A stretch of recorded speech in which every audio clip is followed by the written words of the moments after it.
பள்ளிகளில் சாதி பாகுபாடுகளை களையணும் அப்படின்னு சொல்லிட்டு ஓய்வு பெற்ற நீதிபதி சந்துரு தலைமையில் ஒரு கமிட்டி அமைக்கப்பட்டது. அவங்க போய் பல்வேறு இடங்களில் ஆய்வு பண்ணிட்டு சில பரிந்துரைகளை கொடுத்தாங்க. அந்த பள்ளி பேரில் அந்த சாதிகள் வரக்கூடாது, மாணவர்கள் கயிறு கட்டிட்டு வராங்க, அது ஒரு அடையாளமாக இருக்குது, அந்த மாதிரிலாம் இருக்கக்கூடாது உள்ளிட்ட பல்வேறு விஷயங்கள் அதில் குறிப்பிடப்பட்டிருந்தது. இதற்கு ஆதரவும் இருந்தது, எதிர்ப்பும் இருந்தது.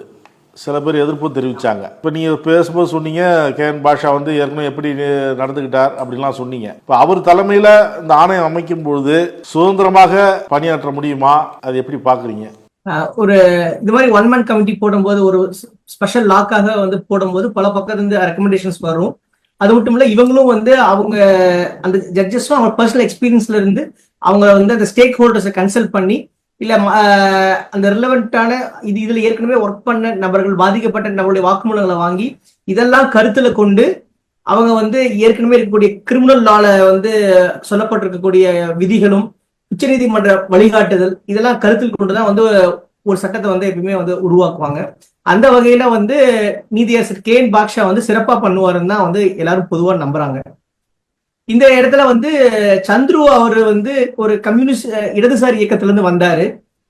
இடதுசாரி இயக்கத்திலிருந்து வந்ததுனால அவருக்கான அந்த சமூக புரிதல், அவர் அதை எப்படி பார்த்தாரு, எப்படி சாதி மதம் கடந்து பார்த்தாரு, எப்படி அதுக்கான அணுகுமுறை அவர் சார்பில் இருந்துச்சு, அதை எப்படி அவர் அவருடைய ரிப்போர்ட்ல எப்படி வச்சாரு அப்படிங்கிறது நம்ம எல்லாரும் பார்த்தோம்.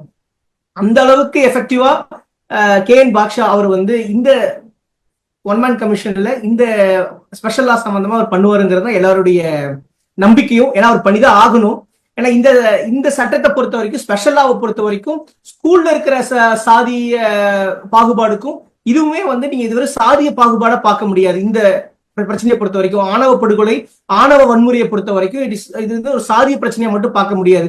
ஒரே சாதியில பணக்கார ஏழைக்கு இருக்கிற பிரச்சனை இருக்குது, இல்ல ஒரே பாலின பிரச்சனை இருக்குது, இல்ல எப்பயுமே சொல்ற மாதிரி மேல் ஜாதி கீழ் ஜாதி பிரச்சனை இருக்குது. இப்போ திண்டுக்கல்ல பாத்தீங்கன்னா ரெண்டு இடைநிலை சாதி பிசி எம்பிசிக்குள்ள நடந்துச்சு. ஆனா அதோடைய தன்மைகள் வேறு, இதோடைய தன்மைகள் வேறு. இந்த ஆணவ படுகொலைங்கிறது வெறுமனே ஒரு சாதிய பிரச்சனையா சுருகி பாக்குறது சரியானதா இருக்காது.